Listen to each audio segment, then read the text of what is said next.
Bueno, bienvenidos a un episodio más de Space Business Podcast. Es un honor tener en esta ocasión un invitado muy especial. Tenemos a Andrés Posada. Él es ingeniero industrial, ingeniero químico por la Universidad de los Andes, Colombia. Cuenta con una amplia experiencia en la investigación y análisis de mercados, consumidores, para el desarrollo de productos químicos, acompañado de estrategias de marketing que han sido muy exitosas. Desde 2009 forma parte de la empresa Dow, fundada en 1897 por Herbert Henry Dow en Michigan y que llegó a México hace 63 años. Están cumpliendo 125 años de dedicarse a la electroquímica que combina la innovación para construir e impulsar un futuro sostenible para todos dentro y fuera de la Tierra, por medio de soluciones tecnológicas de recubrimientos y materiales en 4 áreas estratégicas: empaques, infraestructura, movilidad y aplicaciones para el consumidor. Desde abril de 2022, Andrés se desempeña con el cargo de director de ventas para México y Latinoamérica, liderando importantes iniciativas tecnológicas como Mobility Science y Paint Vision, así como colaboraciones estratégicas como el equipo de Jaguar TCS Racing de la Fórmula E. Andrés, mucho gusto de tenerte aquí, un honor, y queremos conocer a Andrés. ¿Dónde nació Andrés y cómo fue su niñez?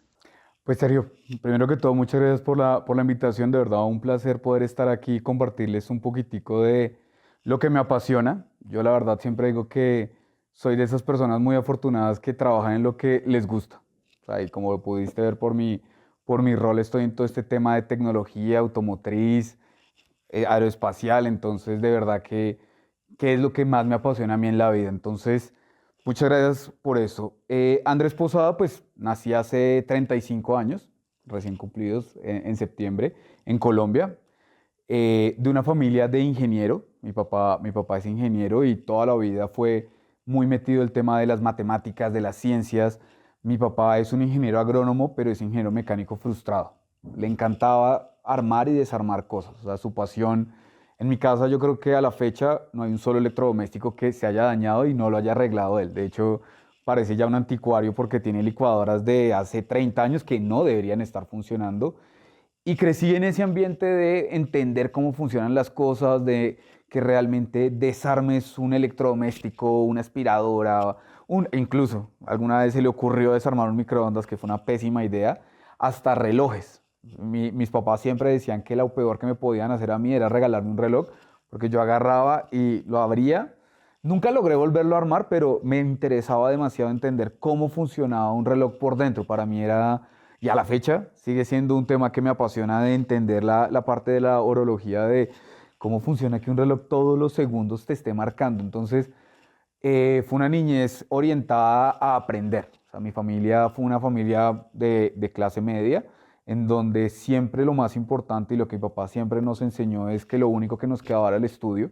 O sea, entonces fue a estudiar, a aprender, y que nuestra única prioridad en ese momento, pues aparte de vivir la de niñez, era justamente aprender. Estudié en un colegio en Colombia, en Bogotá, muy orientado en colegio en Colombia es la prepa, la primaria, toda esta parte muy orientada a la aritmética, ciencias, químicas, físicas, a tal punto que cuando ya me toca pasar a la universidad, casi que yo ya sabía que iba a ser un ingeniero.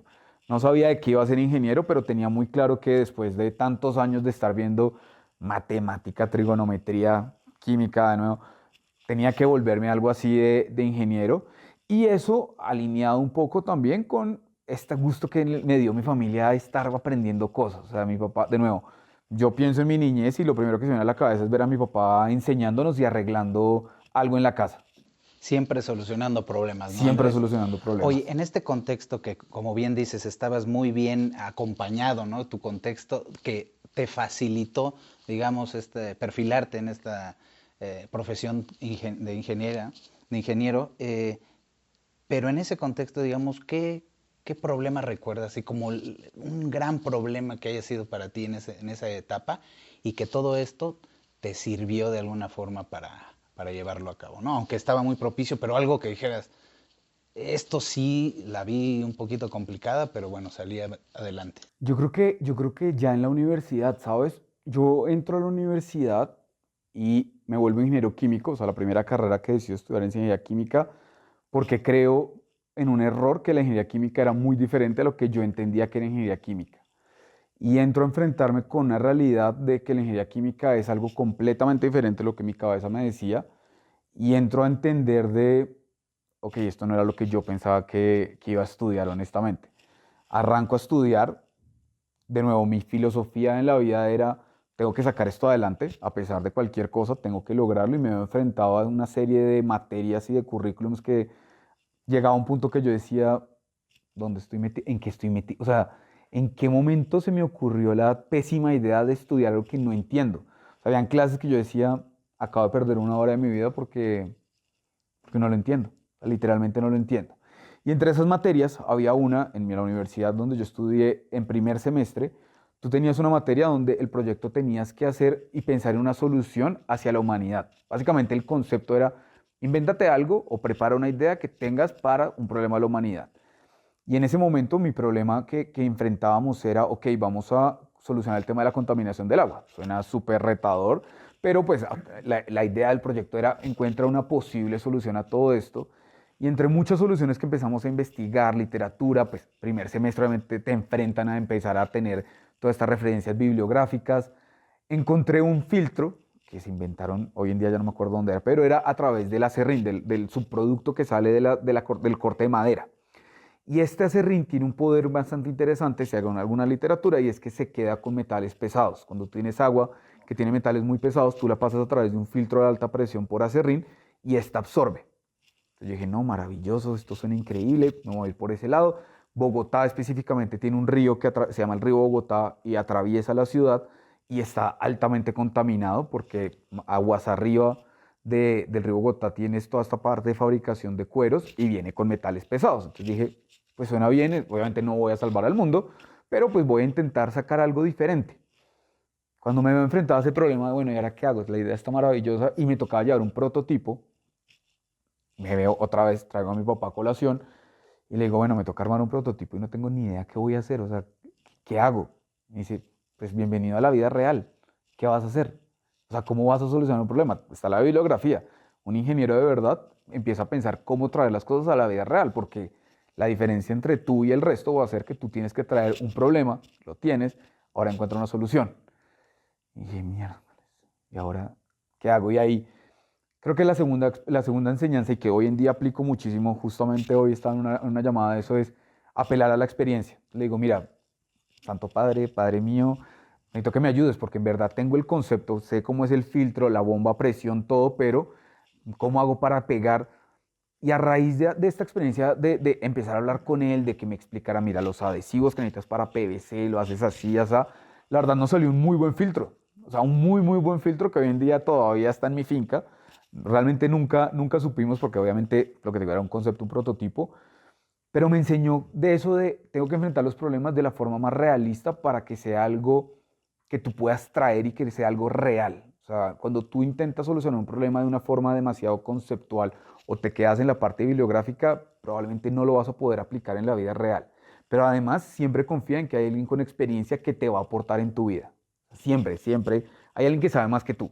O sea, uno nunca va a ser el más experto en un tema. En este caso, era mi papá. A partir de ese momento fueron mis profesores en mi vida profesional, son mis mentores, mi jefe, alguien siempre me va a ayudar a mí a entender que esa experiencia me va a servir en algo, me va a aportar, con lo cual yo lo que aprendo es, traigo un problema, traigo una experiencia, lo uno y probablemente no necesariamente va a ser la mejor solución, pero va a ser una solución. Entonces esa primera vez yo creo que a mí me marcó muchísimo porque en verdad, como te digo, salió el prototipo y me abrió los ojos a ser ingeniero es mucho más de lo que yo creía, está mucho más difícil de lo que me imaginé. Oye, Andrés, dijiste algo que me encantó, apelar a la experiencia. En este caso, en esta etapa, tu papá fue como tu mentor, ¿no? Tu primer gran mentor que te dio esa experiencia. Llevándolo ya al terreno de DAO, ya como la carrera. Yo no sé si estás familiarizado con esto, probablemente sí, de mismo DAO. Cuéntanos un poquito lo que sepas de esta historia detrás, de cómo DAO se enfrenta a un problema en 1969 y contribuye junto con la NASA, para poder para poder ayudar a que Saturno 5 saliera del espacio y también al alunizaje de la misión Apolo 11. Cuéntanos un poquito esa historia detrás.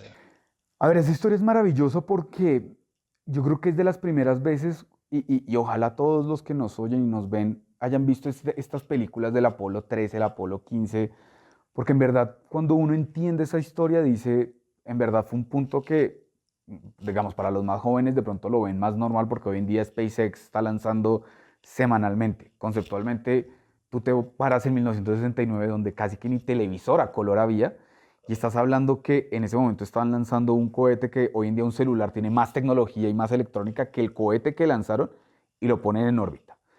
La historia arranca en donde Dow, y no solamente Dow, yo creo que todas las industrias que existen, todas las compañías gringas o pues norteamericanas, perdón la expresión, llega el gobierno y le dice, oigan, necesitamos toda la tecnología, o sea, tenemos una serie de retos y abarcan desde lo que vamos a poner en la luna, cómo vamos a transmitir los datos, con qué lo vamos a pegar, nos vamos a ver en condiciones extremas que nunca nadie en el mundo se ha visto, es decir, presiones diferentes, temperaturas por debajo de 0 grados, temperaturas por encima de los 300, 400 grados. Así que, señores científicos, bienvenidos a esto. Lo que hace DAO en ese momento es decir, bueno, tenemos que tener muchas herramientas, pero especialmente una que es la que marca más la historia, porque es donde nosotros decimos, el primer material que tocó la luna fue en el traje Neil Armstrong fue un material de DAO, porque la bota la hacen de un elastómero de silicona. ¿Qué es un elastómero de silicona? Un elastómero de silicona es un elastómero, es un caucho, literalmente, inorgánico, que tiene unas propiedades de resistencia a la temperatura, a fluidos, no cambia sus propiedades dependiendo de las temperaturas, digamos que su propiedad de ser inorgánico le otorga ciertas características especiales y digamos que en ese momento pues nunca nadie había pisado la luna, con lo cual te dicen, bueno, pues con qué material vamos a ir a pisar algo que nunca hemos pisado. O sea, vamos a ir a enfrentarnos literalmente a qué vamos a pisar, o sea, qué es lo que vamos a sentir, polvo, tierra, lo que indican los estudios es que efectivamente iba a ser un campo, como una capa de polvo en donde iba a pisar, pero de ahí para abajo pues podía hacer muchas cosas y necesitaban un material que en ese momento estuviera disponible que pudiera cumplir la mayor cantidad de propiedades que presentaba la ciencia hasta ese momento. Entonces viene lo que te decía, lo que hablamos analíticamente, lo que dice la teoría es, ok, la luna tiene unos polvos finos, tiene una capa rígida, pero pues no sabemos exactamente cómo va a reaccionar. La parte real dice, ok, vamos a tener que llevar un elastómero que tenga la mayor cantidad de propiedades físico-químicas que permita como controlar esta parte. Y ahí Dow decide, le pone un cobertor a la bota, o sea, la bota de los astronautas estaba diseñada de ciertos materiales, pero la suela le ponen un cobertor de silicona y bueno, el resto de historia es ver a esta persona, Neil Armstrong, bajando de la luna. Y por eso para nosotros siempre decimos, ese primer paso, pues se dio con el elastómero de silicona.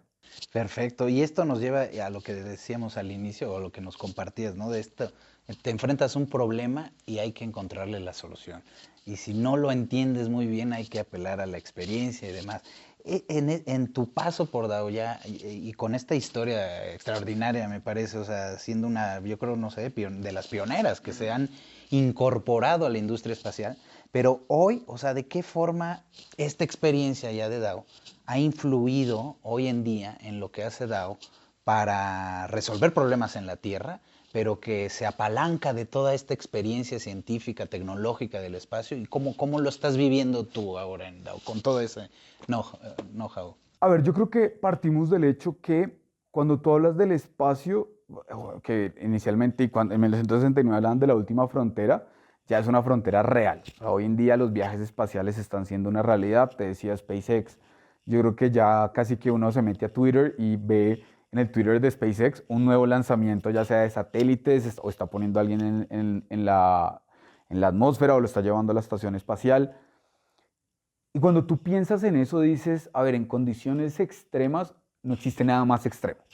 O sea, partimos del hecho que poner algo en el espacio lleva al extremo cualquier material. Entonces, dado el hecho de poner un material en una nave espacial, para tener un material ablativo, para tener toda esta parte de control electrónico, es donde tú dices, voy a llevar mis materiales al mayor performance que yo pueda tener, porque de ahí para abajo viene el resto de cosas que yo voy a necesitar. O sea, si yo paso pruebas en el espacio, de verdad que es muy difícil que ya me falle en una industria automotriz, en una industria de electrodomésticos, en un iPhone, en un iPad, en lo que quieras. O sea, ya en la Tierra cambian las condiciones, son condiciones más reales. Entonces, nosotros como DAO entendemos que esta parte de la innovación es crítica y de nuevo, cuando hablamos del espacio es el mayor reto que vamos a tener en todas las condiciones físico-químicas. O sea, cuando hablamos de físico, de resistencia a temperaturas, químicas de degradación, de cura, o sea, resistencia, por ejemplo, tú piensas muchos materiales orgánicos, una de las propiedades que tienen es su degradación a la parte de rayos UV.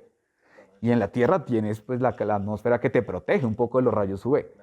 En el espacio estás directo, así que si tienes una degradación, imagínate al nivel que se puede degradar, con lo cual entonces materiales inorgánicos, y de ahí para adelante te metes en una ciencia que nuevo, lo bajas a la Tierra y dices, yo puedo sacarle lo mejor a esto, yo voy a sacarle lo mejor de los materiales que yo tengo allá para aquí. Ahora, también te lleva a un siguiente reto que yo creo que dentro de la innovación es importante y de nuevo vuelvo al tema de la teoría con la práctica porque cuando tú arrancaste en 1969, si tú miras los costos de la misión eran enormes. O sea, hoy en día yo creo que sí, no me acuerdo el número, pero es un número que uno dice... Retorno, quizá. Y sin retorno, exactamente. Y entonces empezaba la discusión de, bueno, a ver, el espacio lo tenemos que conquistar. El hombre quiere conquistar el espacio y ya se puso la misión. El tema de si queremos conquistar el espacio tiene que tener un retorno y tiene que ser económico.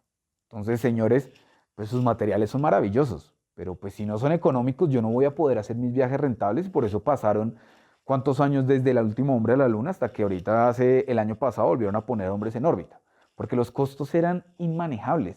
Y tú estás diciendo, y hoy en día lo vivimos muchas veces, de por qué se están gastando tanto dinero en mandar gente al espacio. No, porque pues, es el futuro.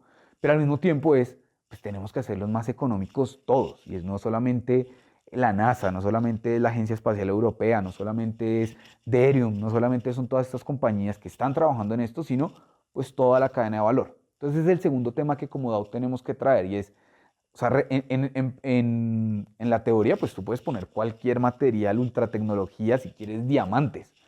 En la realidad, pues tienes que hacer costo competitivo bastante importante hoy en día porque pues ya no es lo mismo. O sea, ya tienes que hacerlo rentable porque tu producto no solamente tiene que funcionar, sino tiene que ser rentable para que esta operación sirva. Entonces, ahí lo bajamos a la realidad de la Tierra. Lo mismo pasa con los materiales en la aplicación que tú quieras.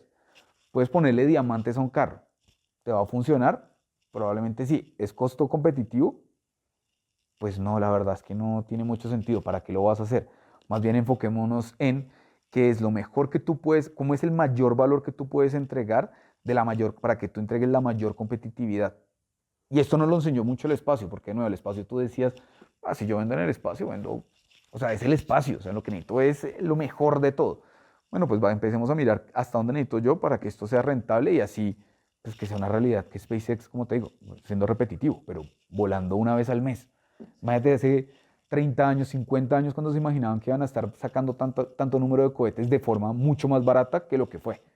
Es correcto. Y yo creo que en esos inicios de la carrera espacial fue un poco más tema de egos, quizá, ¿no? Y pues a quemar el dinero sin importar nada. Pero ahora ya es por un tema de rentabilidad, ¿no? Y de aprovechar los beneficios que hay allá que pueden ayudar aquí en la Tierra. Creo que la dificultad o uno de los retos precisamente es cómo encontrar esos caminos que nos permitan hacer un modelo de negocio viable hoy, ¿no? Sin importar en qué industria, porque hay un dicho que toda industria de la Tierra es una industria espacial, ¿no? Y lo acabas de decir perfectamente, o sea, es el mayor performance que cualquier producto, ¿no? Podría estar, y de ahí para abajo, pues es nada más encontrar esos nichos de mercado, esas oportunidades, ¿no? En esa cadena de valor.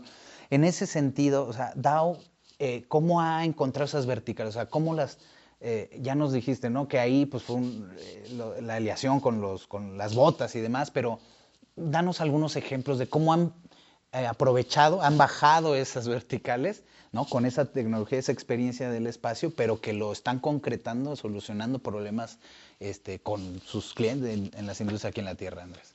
Mira, yo creo que uno que es muy evidente es la electrónica. Yo creo que todos han visto y si no los invito a que vean cómo hay una foto en Google que es una maravilla, que es la comparación del habitáculo del Apolo 11 con el, se llama el Falcon, no me acuerdo cómo se llama, el Dragon, la cápsula Dragon porque como si tú agarraras cuando tú tenías el Nokia viejito este que jugabas Snake, que no sé si todos jugaron Snake, pero el ladrillito, a un iPhone hoy en día. O sea, literal, casi que es la misma sensación, pero ahora estás hablando de una nave espacial. Hoy en día en esta cápsula todo es digital, todo es una tablet gigante, todo lo tocas, todo es touch. Cuando tú hablas, eso es una electrónica avanzada. O sea, tú detrás, qué es lo que pasa con la electrónica? La electrónica, a medida que tú tienes más consumo de electrónica, o sea, cuando tú tienes más procesadores, cuando tienes más, al final todos son cálculos y todos esos son los famosos procesadores, toda esta parte de microchips. El tema es, a mayor performance electrónico, tú mayor energía estás consumiendo. A mayor energía, mayor calor. No sé si todos sepan, pero el peor enemigo de la electrónica es el calor, con lo cual hay como una cierta redundancia entre, si entre mejor performance, más calor, pero el calor me mata, se vuelve como, bueno, ¿qué hago? Cuando tú estás hablando de una nave espacial o cuando tú estás hablando de un iPhone, es lo mismo, porque al final tú necesitas retirar el calor de la electrónica para que la electrónica no sufra, tú aumentes su performance, o sea, tú logres hacer todos sus procesadores, todo lo que para lo que estás diseñando, pero al mismo tiempo necesitas que la vida útil lo maximices. Si lo pones en el espacio, necesitas que lo maximices, mejor dicho, que nunca falle, o sea, que el nivel de fallo sea 0.00000. Y en la Tierra, pues, si lo estás aplicando en un carro, igual. Tú no quieres que tu electrónica de un carro falle. O sea, imagínate que te falle la electrónica de los frenos ABS. Sigues derecho en una curva y te fuiste. Entonces, lo que traemos de ahí es esa parte de cómo la electrónica de alto nivel, tú igual la aplicas en esto, porque aquí en la Tierra, entonces volviendo al tema de la temperatura, pues tú vas a tener los mismos retos. Tú no te puedes dar el lujo de fallar. O sea, al final, muchas de esta electrónica hoy en día está cuidando al ser humano. O sea, dependes. Tu vida depende muchas veces de que esta electrónica no falle. Entonces, en una nave espacial, pues imagínate, también piénsalo de la forma que estás retirando calor, lo tienes que hacer de forma porque tú no, imagínate, no sé si alguna vez has tenido un computador de estos que se calienta y te lo vas a poner en las piernas y dices, Dios mío, me quemé. Llévalo, imagínate en una nave espacial que esto pueda suceder. La situación sería catastrófica. Lo mismo en un vehículo. Imagínate un carro que se empieza a calentar tú por dentro, todo se vuelve eficiencia. Entonces, esta parte de retirar calor se llaman conductivos térmicos y es algo que nosotros vivimos en el día a día. O sea, todos los días de nuestra vida estamos hablando de cómo los conductivos térmicos, de la mayor conductividad térmica de la silicona, cómo tú haces una transferencia de calor. Esto lo puedes llevar a vehículos eléctricos, esto lo llevas a, digamos, electrónica pura, esto lo llevas a muchos campos en donde, de nuevo, cada día tu electrónica va a aumentar el performance. Eso no está bajando, está subiendo. O sea, lo que nos piden la cadena de valores, pues, cada día es electrónica más avanzada, mis procesadores son más eficientes, pero más calor, necesito retirar más. Y de nuevo, cuando tú lo pones en el espacio, pues es la situación más extrema. Quiere decir que cuando tú diseñas para el espacio, una vez tú lo tienes ahí, si eso está funcionando, ese material te va a funcionar en lo que tú lo pongas, en la condición que tú lo pongas aquí abajo. Ahora, ¿necesitas algo tan avanzado? De pronto no, pero ya arrancaste con una fórmula tan supremamente avanzada que ahí para abajo puedes decir, ok, le puedo bajar un poco de esto porque para automotriz de pronto no me lo exigen que necesite tanta conductividad térmica, de pronto un poco menos. O de pronto no necesito que sea tan elástico, o de pronto necesito que sea más rígido, dependiendo de las condiciones. Y ahí vas jugando. Entonces, todos estos retos porque al final del día, de nuevo, cuando yo pienso en aeroespacial, cuando tú piensas en esta parte digamos, aeroespacial, son las condiciones más extremas y de ahí para abajo tú lo bajas. Entonces, como te decía, en electrónica es el caso perfecto porque además no solamente te hablo de temperatura, humedad. O sea, tú piensas en humedad y dices, ah, sí, humedad. Pues es que sí, pues es un carro. Pues nunca lo va a meter al mar. No, resulta que humedad, hay lluvia, hay humedad de ambiente. Ahora llévalo al espacio, estás cruzando una serie de capas en donde no sabes ni siquiera el cambio de humedad que puedes tener de condensación, que si baja se te condensa, se te mete una gota de agua a la electrónica y falla, pero lo mismo, ahora llévalo a tu carro. Tú lo último que quieres es que tu carro llueva y se te apague. Y resulta que es que se te metió la luz, o sea, cuando te dicen, no, se me dañó el motor del carro, la computadora del carro. Y dice, uy, no, eso. Pues resulta que debió metérsele agua y no se hizo una buena protección. Es lo mismo, al final tú llevas el caso más extremo, pero en nuestra día a día lo tienes que tener igual aplicado. Sí, y esto que comentas precisamente me lleva a asociarlo con algo que me parece también formidable, ¿no? Con esta asociación, no sé si trabajan directamente con los materiales, con este equipo de la Fórmula E, ¿no? Probablemente sí, ¿no? Entonces, ahí es un buen ejemplo, ¿no? Precisamente de esto que hablas, del calor, de lo térmico y demás, cómo ayudarles. Por ejemplo, en ese caso, en qué lo han cristalizado toda esta tecnología en ese caso concreto. Bueno, yo creo que la Fórmula E es un caso maravilloso. A mí la Fórmula E, yo la verdad es que antes de estar en todo este tema de Fórmula E, como que no lo apreciaba tanto, siéndote brutalmente honesto. Amo la Fórmula 1, soy un adicto a la Fórmula 1, pero la Fórmula E me parecía como... Descafeinada. Sí, tal cual. Te tomas el café, está rico por la mañana, por la tarde como que ya es descafeinado. Resulta que cuando empecé a meterme en todo este cuento de la Fórmula E, dije, wow, esto está incluso más impresionante que la Fórmula 1. ¿Por qué? Y ya ahorita te cuento los materiales. Veloz, ¿no? Creo que va. Casi que pueden hacer más velocidad, pero la primera enseñanza que me quedó a mí de la Fórmula E y que me lo dijo el director del equipo Jaguar es, nosotros podemos hacer un show siendo sustentables. Yo no necesito estar cambiando llantas cada 6 vueltas ni cada 15 vueltas para que haya un show. Yo no necesito que hayan mil inversiones ni cambio de no sé cuántas partes para hacer un buen espectáculo. Yo lo que necesito es que esto sea sustentable por encima de cualquier cosa y demostrar que hay un espectáculo. Y cuando tú piensas en verdad, la Fórmula E está súper orientada al espectáculo, pero adicionalmente a que sea sustentable. O sea, la Fórmula 1 es 100% performance. O sea, Fórmula 1 es, si tengo que, y de hecho lo ves, cambian llantas en la última vuelta para poder hacer la vuelta más rápida y con eso se ganaron un punto más y adiós llantas y se fueron al basurero o algo le van a hacer. En Fórmula E ni siquiera le cambian llantas en toda la vuelta. Porque, de nuevo, la filosofía es, pues todos vamos a correr con las mismas llantas y a todos nos va a afectar igual. Así que podemos hacer un buen espectáculo sin esto y vamos a dar el mejor performance. Entonces, cuando tú entiendes eso y empiezas a decir, ok, Fórmula E, ¿qué es? Fórmula E es un intento o es una categoría en donde no solamente están corriendo pilotos profesionales, sino también estás pensando en que son equipos que están desarrollando su tecnología para la vida real. Es decir, en el caso nuestro, Jaguar, que es la misma Land Rover, básicamente, todo lo que aplican en Fórmula E lo están llevando a sus nuevos vehículos a sus nuevos vehículos eléctricos, a su plataforma eléctrica. Y es una realidad, o sea, yo puedo garantizar que mucha de la tecnología que se viene desarrollando en la generación 1, en la generación 2 y ahorita que sale generación 3 de Fórmula E, lo están llevando a su carro eléctrico. Correcto. Entonces, ¿ahí qué llevamos? Primero tienes todo el tema de baterías. Entonces volvemos al tema del calor. El tema del calor en baterías es uno de los mayores retos porque aquí estás hablando de unas baterías que casi que ocupan el tamaño de un vehículo y que la única forma, ya digamos que en tema de espacio, pues lo conquistaste. O sea, ya ocupaste todo, o sea, en la gran mayoría de vehículos eléctricos es el piso o en fórmula de T en el motor, pero ya casi que conquistaste el espacio físico. Ahora, ¿cómo aumentas el performance? Entonces, lo mismo que te decía, baterías es a mayor performance, mayor temperatura, con un agravante. En las baterías, no sé si te acuerdas alguna vez que hablaban de un teléfono Samsung, si no estoy mal, que tenía un problema que tenía combustión instantánea. Así que explotaba. Que explotaba. Cierto. ¿Eso qué es? Eso se llama un thermal runaway. O sea, una fuga de temperatura. Eso es cuando la transferencia de calor que tú tienes es tan rápida y es tanta la liberación de energía que por algún lado tienes que explotarlo. Si llevas eso a un vehículo, pues no quieres que te pase eso. O sea, realmente una batería de estas.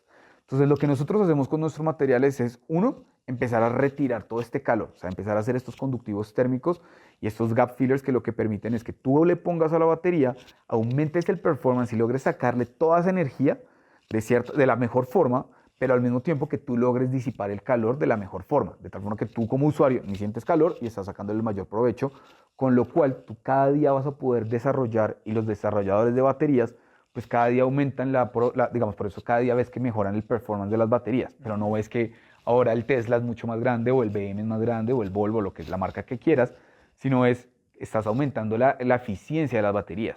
La duración, ¿no? La duración, porque entonces ahora eres más eficiente con la temperatura, como eres más eficiente con la temperatura, gracias a esta retirada de calor, pues tú les logras sacar más eficiencia. Entonces, perdón, eso es un material. Tienes también los materiales en la parte, hay una cosa que es bien interesante en vehículos eléctricos y que viene con todo este tema de la tecnología que es, si tú piensas un vehículo hoy en día, la cantidad de señales que está recibiendo y la cantidad de señales que está mandando es algo que ni siquiera antes ocurría. Estamos hablando que, incluso cuando estás hablando ya de vehículos autónomos, ahí sí es como el espacio, la última frontera de señales, porque tú estás diciéndole a un vehículo que te vas a mover por a través de un GPS y señales. Si tú piensas en las señales, en todas las longitudes de onda, te podrás imaginar la cantidad de señales que puede estar percibiendo un carro. Es como un celular, es como un televisor, todo lo que recibe ondas. ¿El tema cuál es? Pues que en un carro tú no te puedes dar el lujo de que falle la señal. Muchas veces en tu celular tú estás cerca a una torre o lo que sea y escuchas interferencia o la señal del celular te empieza a fallar y dices, uy, me está fallando la señal, espérense un segundo, cuelgo y ya te vuelvo a llamar. Eso está muy bien. Ahora imagínate en un carro que tú le dices, bueno, llévame de tal punto a tal punto, te falla una señal y te mataste. Sí, sí. Entonces, para eso existen unos materiales que se llaman materiales de interferencia electromagnética. Ok. Entonces, ¿qué hacen estos materiales? Esos materiales lo que hacen es que emiten y reciben, permiten que tú emitas y recibas la longitud de onda que tú estás buscando para la señal de tu carro. Es decir, evitan esta interferencia electromagnética que te puede confundir las señales del vehículo. Eso también lo hacemos a través de nuestros materiales. Existen muchas tecnologías, pero nuestra es silicona y lo pones en un material de tal forma que tú diseñas para que esto suceda y evitas que esto pase. De nuevo, estamos hablando de vehículos autónomos, pero también para los vehículos que tienen GPS, el simple GPS del carro. Correcto. A ti te interesa que no tenga. Simplemente con la electrónica también genera ondas. Tú no quieres que los cables que conectan la batería, las ondas que generan eso, te hagan interferencia electromagnética con el resto del vehículo. Entonces todo tienes que protegerlo. De ahí podemos pasar a la parte de iluminación. La iluminación es otro tema que mucha gente no es consciente de la importancia.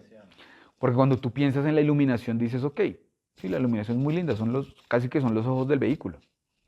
Si resulta que la iluminación también es muy importante y en Fórmula E, digamos que tú tienes que controlar mucho digamos que no corren tanto de noche, pero tienen botoncitos, tienen iluminación por todo lado.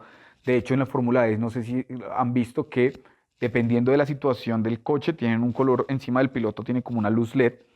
Importa mucho la iluminación para que todo el mundo la vea.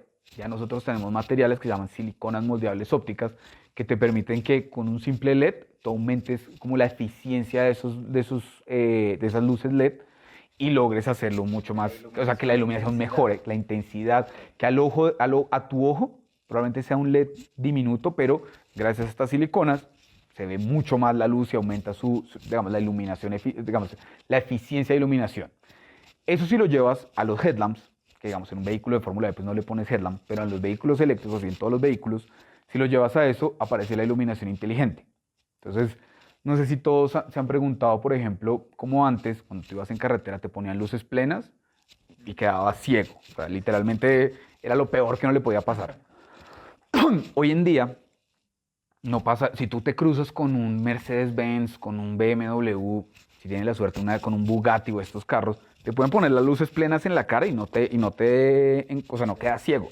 Y eso iluminan mucho más, pero no quedas ciego. Entonces no sé si se han dado cuenta alguna vez de esta tecnología porque eso ya es iluminación inteligente y se hace a través de lentes especiales, lentes que ya controlan hacia dónde tú quieres iluminar, donde ya no es un faro incandescente, sino es iluminación literalmente adaptable, se llama ADVs, de hecho, y es iluminación adaptable. Entonces tú simplemente ya dices, ok, voy a iluminar un poquito el carro, o sea, no tú, tu coche, dependiendo de dónde estás, todo lo que va percibiendo, él va diciendo, ok, te voy a iluminar más profundo, no voy a dejar ciego a nadie, bajo un poco la intensidad hacia allá, y eso te lo permiten ciertos lentes, que la geometría que tienen esos lentes solo te lo permite una silicona. Entonces ahí llevas eso. Y por último, con la Fórmula E, ya para terminar porque podría durar hablando 10 horas de Fórmula E, es la parte de los sensores, la parte de los radares, lidares. Todo en Fórmula E tú necesitas, digamos que Fórmula E es una ciencia de datos. La verdad es que es impresionante y algún día si quieren más información, pero Fórmula E es una cosa impresionante la cantidad de datos que te está arrojando el carro por segundo en la carrera.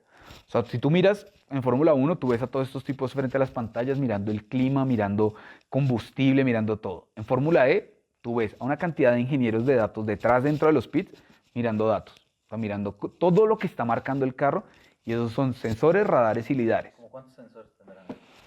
Es una buena pregunta. Si un carro tradicional puede traer hoy en día 27, 28, yo creo que un Fórmula E multiplícalo por 3 fácilmente. O sea, un Fórmula E, es que en verdad la pantalla de datos uno dice, ni siquiera entiendo para qué toman tantos datos. Llegado al punto que uno dice, en verdad tienen...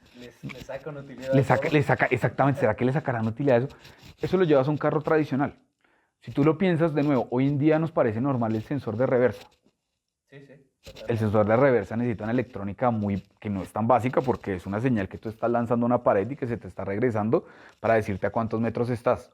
Si eso le metes complejidad, ahora viene con una cámara, entonces tienes una cámara que te da una visual, pero también tiene que resistir. Es una cámara que imagínate las condiciones en las que está la cámara de un carro. Y en Fórmula E, o sea, vienen vibración, velocidad, temperatura, y es una cámara casi que un impacto. Entonces, eso de Fórmula E tú lo llevas a un carro tradicional y dices, bueno, sí necesito una cámara que me aguante mucho más de lo que uno mentalmente cree. Hoy en día, le pones reversa, te aparece y Ahora, piensa en la ingeniería que tiene detrás eso. Es una cámara que resistió los baches de la Ciudad de México, que no le pasó nada, pero además te lanza una señal que te dice, ok, estás a tantos metros y cuando estés muy cerca te voy a pitar. Claro. Eso es lo que nosotros trabajamos con ellos. Ahí también interviene su silicona. Ahí en todo eso tiene que ir silicona. Hoy, y estos 3 puntos, iluminación, ¿cómo se llama? La electromagnética, ¿no? Y el tema de generación de datos, o sea, realmente intervienen en todo esto que estos puntos nos llevan a esta automatización que va a ser en la Tierra y que mucho más fuera de la Tierra. O sea, realmente ahí DAO con la silicona y todo esto va a diseñar o está diseñando el futuro. Sí. No sé si estás de acuerdo con eso, porque allá afuera, como dices, o sea, allá va a estar automatizado 100%. La intervención humana será mínimo. Sí. Y cuando haya presencia humana, en realidad, pues no estarán operando prácticamente, serán como meros espectadores, ¿no? De acuerdo. Entonces, y aparte, esta palabra de sustentabilidad es algo que está dentro de la misión y visión, ¿no?, de ustedes. Entonces, creo que están haciendo un excelente trabajo de construir y diseñar el futuro. Y me gustaría entrar al tema de, porque como es tan complejo esto, hay tanto detrás, como dices, y voy a tomar ese ejemplo como punto de partida. O sea, voltear y tener una cámara trasera parece cosa común y corriente, pero todo lo que hay detrás. Entonces también el tema de hacer negocios en el espacio o dentro de la cadena de negocios espaciales y demás, para las empresas, digamos, tradicionales o de la Tierra y demás, parece algo que es fuera de este mundo, muy lejanos a todos, pero que hay oportunidades realmente muy importantes hoy, no mañana, hoy. Y, por ejemplo, tienen ustedes una tecnología que, si mal no estoy, si no me corriges, tiene que ver con la infraestructura y tiene que ver con el tema de ahorrar o no consumir tanta agua ni cemento para construir cosas. Háblame un poco de esta tecnología que, de hecho, se llama así, DryMix, ¿no? Creo.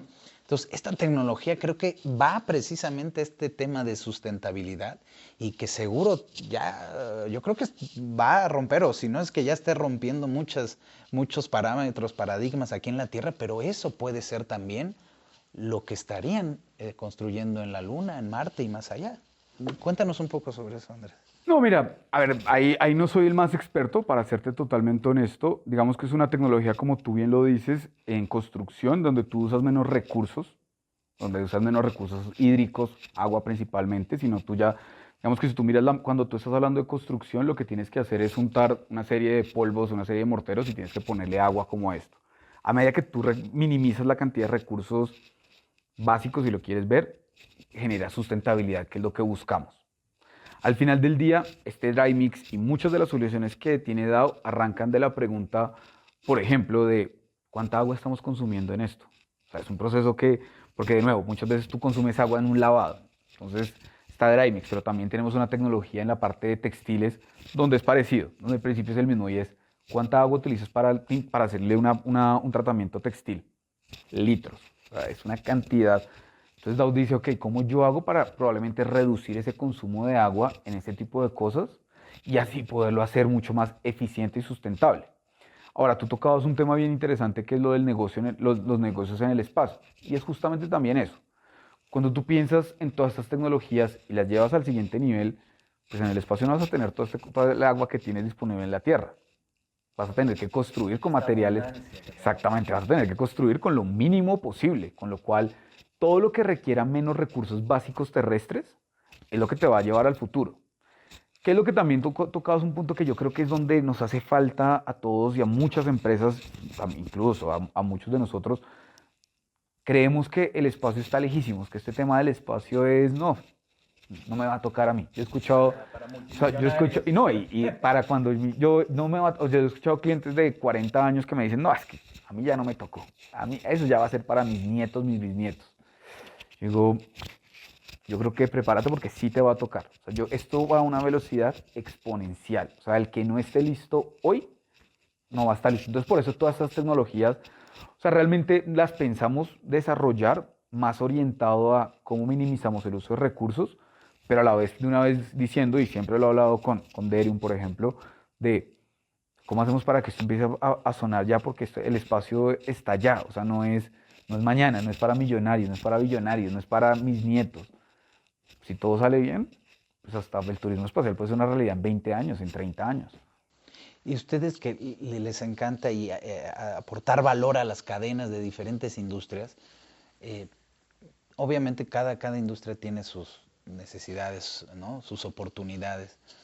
Desde la experiencia en lo que ha hecho Dow en la industria espacial, ¿no? Con esto que nos has platicado, la silicona y demás, ¿dónde tú verías dónde se necesita más ayuda en la cadena, digamos, de la industria aeroespacial y que pudieran ser esas pequeñas luz, ¿no? A final del camino para algunas otras empresas que pudieran decir, bueno, ¿cómo puedo aprovechar y sacar ventaja a esto que va a ser una nueva economía y una economía enorme, ¿no? A ver, yo creo que lo primero es descentralización. Hoy en día, y si hablamos de México o Latinoamérica, pero puntualmente de México, no nos creemos el cuento. Cuando yo hablo de descentralización es cuando tú piensas en la carrera espacial, muchas veces piensas en la NASA, Estados Unidos, Rusia, Europa, de pronto India, China también hace sus esfuerzos, es decir, estás hablando de las economías más grandes del mundo. Cuando yo hablo de descentralización es que todos nosotros, incluso los mexicanos, nos creamos el cuento de que aquí se está haciendo y aquí se puede hacer ciencia para aeroespacial. Mucha gente no lo cree. Entonces, lo primero que tenemos que hacer, lo primero que tenemos que ayudarnos entre todos nosotros es creernos que somos capaces. Con el ejemplo que tenemos de la mexicana que está en la agencia espacial, con estos ejemplos de astronautas, empieza a como a romper el paradigma, si lo quieres ver. Pero todavía nos hace mucho, porque estamos hablando de casos especiales. Pero si nosotros hacemos ver que esto es más posible, más real de lo que nosotros mismos como personas naturales, como personas que vivimos en México, en Latinoamérica, y que podemos estar ahí, para mí ese es el primer punto importante, creérnoslo, somos capaces. Tenemos que hacer que México se crea que es un país de ingeniería al mismo nivel que Estados Unidos o cualquier país europeo o China. Nosotros en México durante muchos años hemos creído que somos un país maquilador. Entonces, no, pues México es una maravilla. Y tú escuchas, no, México maquilas. No, resulta que hay ingeniería de primera. Muchos de los ingenieros más importantes de las empresas más grandes del mundo son mexicanos, que los están en otros países. Pero es que aquí en México se está haciendo ciencia, se está haciendo ingeniería. Querétaro es un polo aeroespacial. O sea, en Querétaro, a 1 hora y media de México, 2 horas de México, tenemos un polo que a nivel global están diciendo, ahí debería yo fabricar más cosas aeroespaciales. En Guadalajara fabrican equipo de electrónica para aeroespacial. En Juárez, en México. O sea, hay tantos lugares donde hay tanta ciencia que es raro cuando tú hablas con el mexicano del común y dice, eso no es para nosotros. Coincido totalmente que en la región Latinoamérica, hablamos México, Colombia, todo Centroamérica, o sea, pero Sudamérica, ¿crees que sea un problema de difusión, sea un problema de mentalidad de colaboración quizá, de solidaridad, o sea, de sumar esfuerzos? ¿Cómo detonamos, cómo piensas que podríamos fortalecer ese ecosistema de aeroespacial, espacial en Latinoamérica? Porque algo están viendo en Europa, algo están viendo en Estados Unidos, algo están viendo incluso en Asia, en Latinoamérica, en México, en Colombia, en otros lados, en Argentina, pero que nosotros no dimensionamos. ¿Qué crees que sea? ¿Más de difusión? ¿Más de colaboración? ¿De qué será? Yo creo que es una mezcla de muchas cosas, Sergio, la verdad. Yo creo que uno es mentalidad, como te digo, creérnoslo. Somos buenos ingenieros, somos buenos científicos. Somos capaces, no es quitarnos esa barrera mental de es que Latinoamérica somos corruptos. No, aquí los buenos somos más. Partamos de eso y que hay muy buen talento en la región. Difusión, definitivamente. Colaboración, como las palabras que tú has dicho yo creo que son fundamentales. Y yo te agregaría una de el apoyo a las pequeñas empresas y a los startups y a los ecosistemas que están empezando a aparecer. Tenemos que creer en estas compañías. La responsabilidad de las grandes compañías como un Dow, como todas estas grandes empresas que tenemos presencia en Latinoamérica es creer en los que están creyendo, en los que en verdad empezaron a creer en esta industria espacial. Es aportar lo que nosotros podamos aportarle. Probablemente son startups, probablemente es gente que está visualizando una cosa que para nosotros es raro. Pero si no apoyamos eso, nunca se va a dar. Y apoyar puede ser desde nuestro tiempo, económicamente, con ideas, con lo que sea. Es apoyar, es empezar a generar este ecosistema. Y me encanta la palabra que usas de ecosistema porque es justamente cuando tú haces un ecosistema es muchas de las funciones, muchos de los organismos vivos viviendo en armonía hacia un fin común. Correcto. Eso es ser un ecosistema.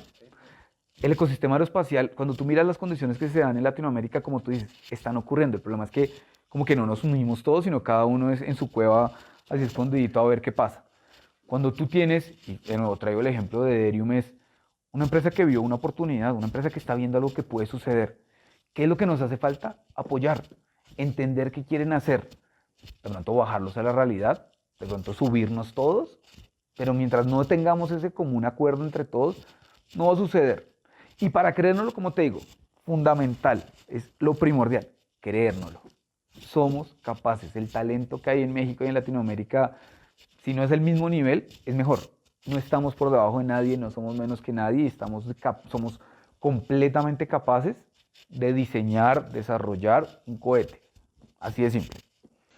Acabas de decir esta parte de que debiese haber más apoyo a las startups y que se dedican y que quieren incursionar en esto, ¿no? Es decir, que abriendo brecha en el tema espacial, creo que Dow ha hecho ha brindado parte de ese apoyo, pero digamos en general, estas grandes empresas, sobre todo de esta responsabilidad social, si queremos decirlo así, ¿no?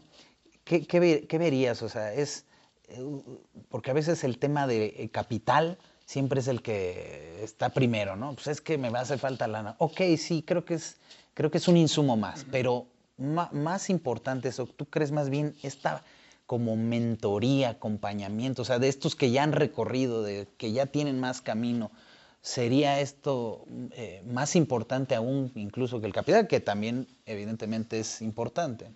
Yo creo que es una mezcla de las dos cosas. Yo creo que, a ver, cada empresa, cada situación te va a poder aportar algo. Como tú dices, el capital es muy importante. Pero apelo a lo primero que estábamos hablando de la experiencia. Tú mismo lo traías y por eso volvemos a lo primero que te hablaba de la importancia de tú creer en la experiencia de sacarlo. Aquí es apelar a ayudarnos todos. Si una empresa, ¿cuál es el tema? Tú como empresa tienes que verle el valor a ese tema espacial y es romper esta barrera de, a ver, el espacio de nuevo está aquí. Entonces, puede que yo haga una inversión en esto.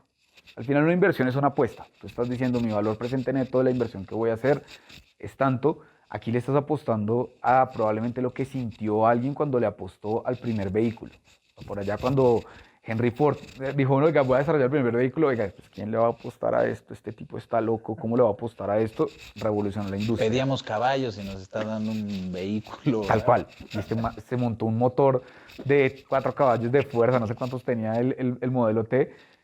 Yo creo que estamos en ese mismo momento y yo creo que es lo que nos toca entender. Estamos en un momento histórico, estamos en un momento que futuras generaciones recordarán, como estamos hablando tú y yo hoy, de Henry Ford, de los hermanos Wright, de todas estas innovaciones que se dieron a comienzos de la década. Para mí estamos en un momento muy similar. ¿Queremos hacer parte de la historia? Estamos con la capacidad de hacer parte de la historia. ¿Cómo? Apoyando a estas empresas, metiéndonos en este ecosistema. Si queremos hacer parte de eso, lo vamos a hacer. Ahora, apoyar, como te digo, no solo es capital, también es experiencia, es consejos, es contactos, es difusión. Todo esto que hablábamos ahorita es lo que nos hace falta. Y es, de nuevo, lo que tú puedes aportar como granito de arena, vas a ser un pedazo de la historia. Y de nuevo, con Juan Carlos Mariscal, con el CEO de Derium, siempre se lo dijimos es una idea loca, es un startup maravilloso, pero lo que más me parece increíble es, si esto cómo va a funcionar, porque confío ciegamente en que va a funcionar todo lo que ellos están montando, el día que suceda, voy a poder decir, Dow pudo estar ahí y aportó el granito de arena que pudimos aportar.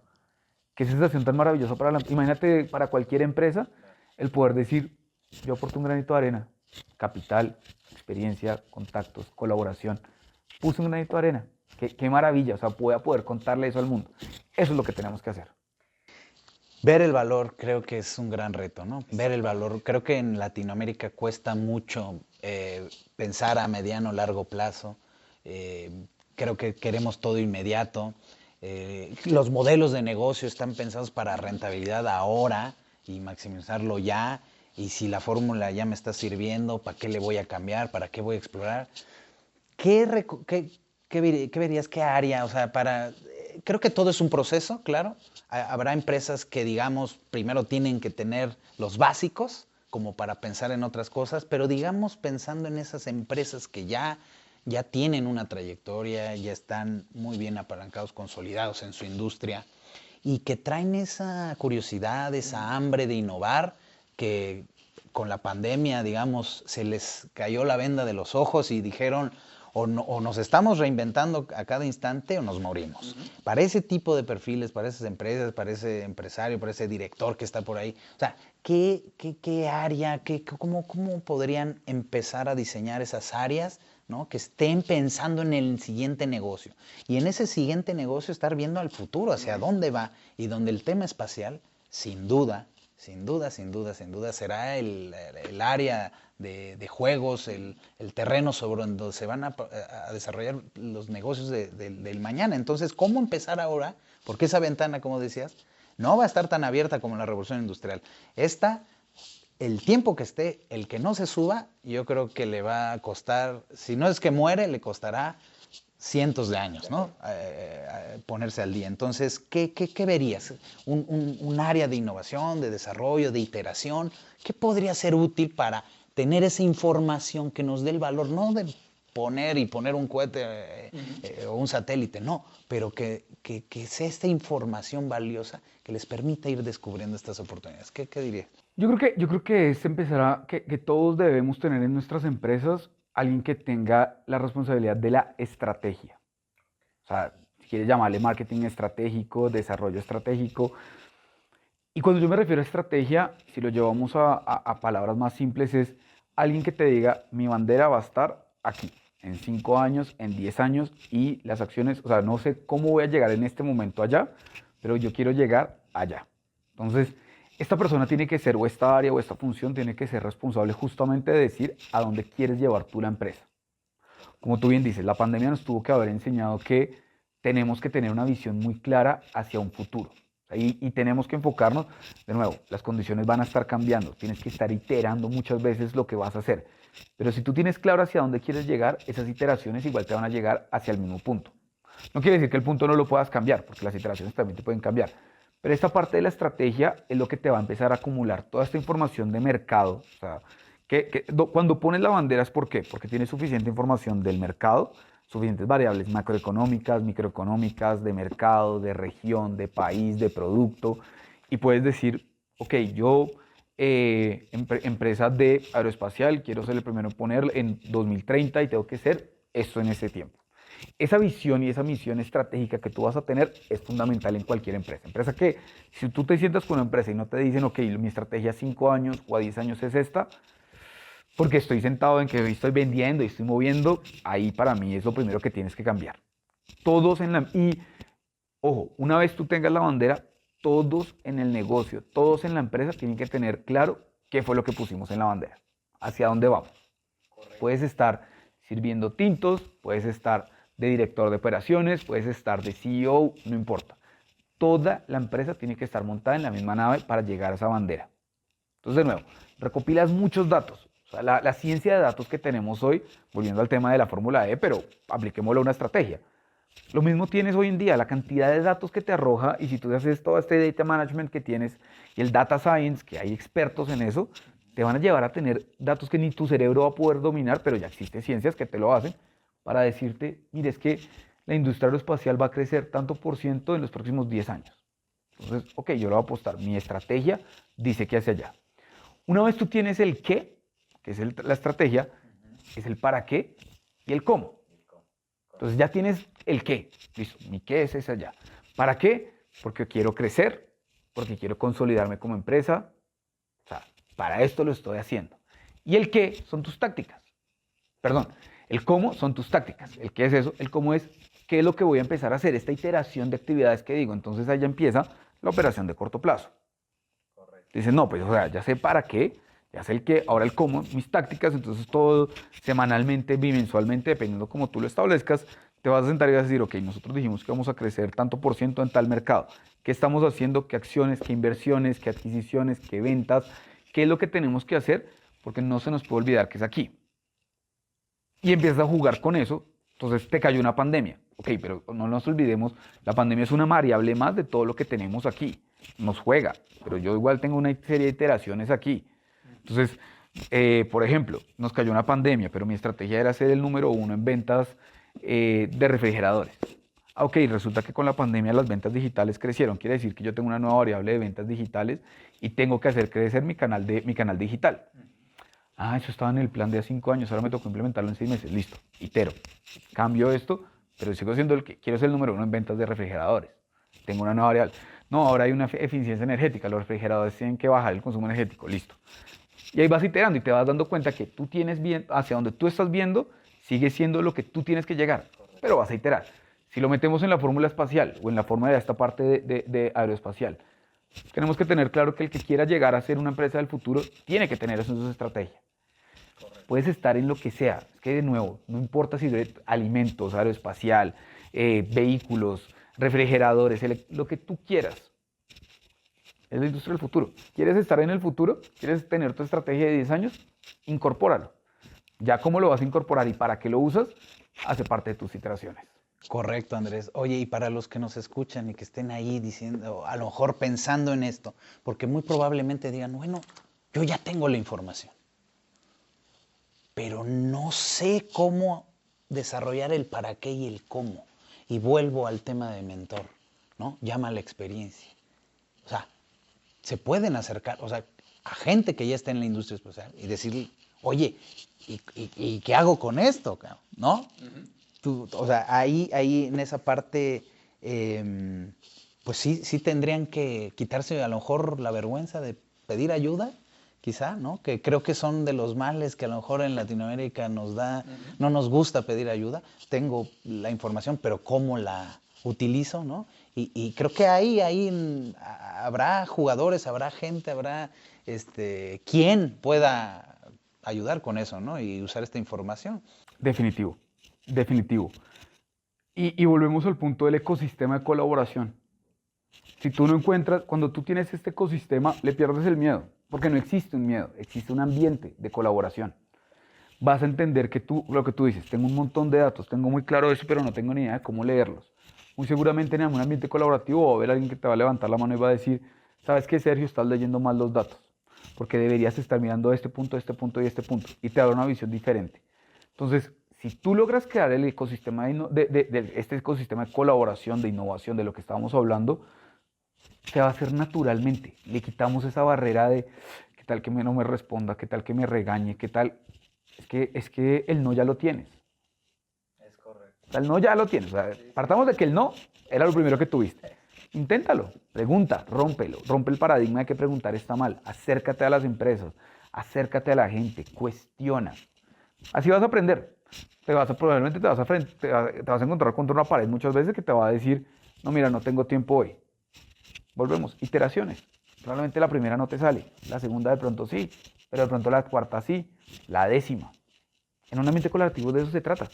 Vas a estar haciéndolo. Y yo creo que ese es el mayor reto que tiene Latinoamérica, ¿no? De construir ese ecosistema, ese sistema de colaboración, pero que esté integrado, porque ya lo hay, pero como muy de nicho, como muy separado, pero poder hacer este esfuerzo. Andrés, realmente ha sido un placer estar conversando contigo, ya para ir cerrando en esta conversación, esta charla, y que pues se puedan llevar el mayor valor posible, y que ha sido extraordinario. ¿Tú cómo visualizas a Dow para el 2035? O sea, con toda esta experiencia, con todo lo que hacen, ¿tú dirías que a lo mejor el tema de insumos para 3D, impresoras 3D, estar construyendo ya infraestructura en la Luna, quizá ya esté ahí Dow, ¿no? Con su tecnología y a lo mejor ya preparándose para Marte.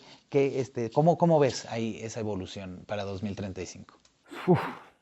A ver, yo creo que primero vamos a ser una empresa y estamos hacia el camino de ser carbon neutral, o sea, digamos, ser una empresa completamente sustentable, lo cual nuestra meta para el 2030 justamente es eso, y ahí ya pones un gran reto porque somos petroquímica.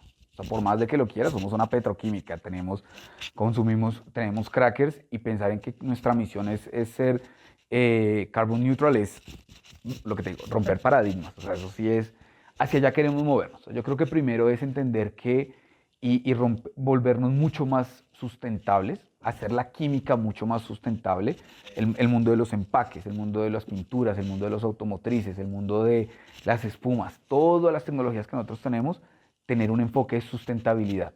Entonces, hacia allá yo lo veo.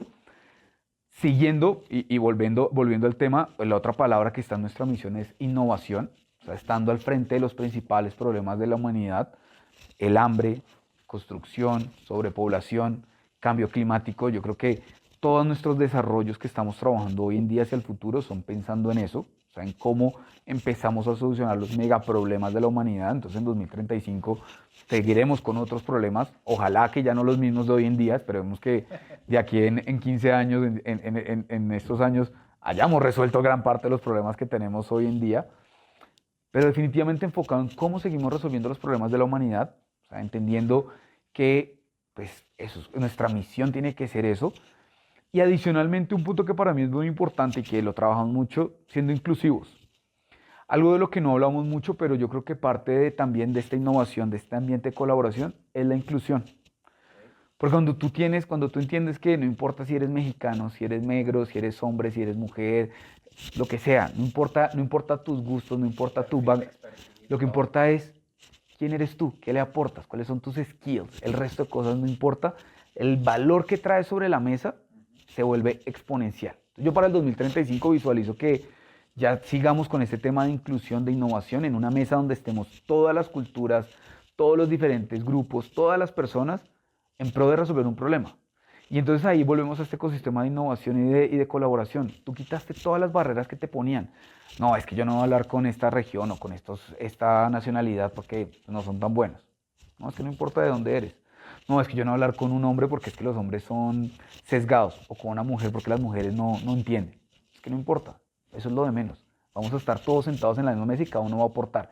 Entonces yo para el 2035 me visualizo eso, teniendo problemas nuevos, como te digo, me sueño con que tengamos problemas espaciales, con que hayamos resuelto gran parte de esto y enfrentándonos a algo nuevo, no sabemos lo que nos depara. Yo me imagino un 2035 con carros ya autónomos, con viajes espaciales que sean una realidad, con el tema del cambio climático siendo mucho más abordado de una estrategia más ya de evitarlo y no tanto de atacarlo hoy en día, porque pues hoy en día estamos intentando frenarlo. Yo espero que para el 2035 lo hayamos frenado y ya estemos en otra estrategia. Y como te digo, con un DAO siguiendo con esta misión y esta visión de cómo ayudamos al mundo. Hay una frase de Herbert Dow, del fundador de esta empresa, que siempre la decimos mucho y es, si no lo puedes hacer mejor, ¿para qué hacerlo? Y yo creo que eso es lo que nos identifica a nosotros, es vamos a hacer las cosas mejores. Si no, pues retirémonos. Totalmente de acuerdo. Oye, con esto cerramos, Andrés. Si pudiéramos viajar al futuro y ya nos encontramos en la base lunar o en la primera ciudad en Marte, y desde ahí tenemos la oportunidad de mandar un mensaje a los emprendedores, a los jóvenes, a los empresarios de hoy, ¿cuál dirías que sería tu mensaje? No tengan miedo al fracaso, arriésguense. Aquí llegamos por gente que no le tuvo miedo al fracaso, que no le tuvo miedo a ver más allá de lo evidente. Perfecto. Perfecto, Andrés. Me encantó eso. Creo que no tener miedo al fracaso y ver más allá de lo evidente. Andrés, ha sido un placer. Andrés Posada de DAO. De verdad, agradecemos mucho tu tiempo, esta charla, y sin duda la audiencia se va con mucho valor el día de hoy. Qué bueno, Sergio. Muchas gracias a ti por el tiempo. Espero haberles compartido un poco de la pasión que siento por esto. En verdad, como les digo, tengo mucha suerte de poder hablar de esto todos los días de mi vida. Entonces, Bueno, invitarlos a que conozcan más de DAO. Estamos súper abiertos a invitarlos a ¿Dónde todos. los pueden encontrar? www.dao.com en nuestra página, nuestras redes sociales DAO, región Latam, si no estoy mal, igual se las confirmo, pero en dao.com está gran Si te parte quieren de la encontrar información. a ti, Andrés. @AFPosadacastro en Twitter, en Instagram, ahí estamos. Cualquier duda, cualquier consulta, con el mayor de los gustos. Perfecto, Andrés. Pues muchísimas gracias. No, muchas gracias a ti. Que estés muy bien. Lo mismo. Si te gustó Space Business Podcast y consideras que es información de valor, por favor comparte este episodio con esos amigos o contactos que siempre están buscando algo más, para que descubran el potencial que el espacio puede brindar a todas las industrias y empresas de la Tierra. Búscanos en Spotify, iTunes y califícanos con 5 estrellas. O en YouTube, activa la campanita y regálanos un like. También compártenos en TikTok para que más personas descubran que hacer negocios espaciales es para todos. Si quieres tener comunicación directa con nosotros, mándanos un correo a spaceisbusiness@derium.mx. No te quedes con la curiosidad. Nos escuchamos pronto.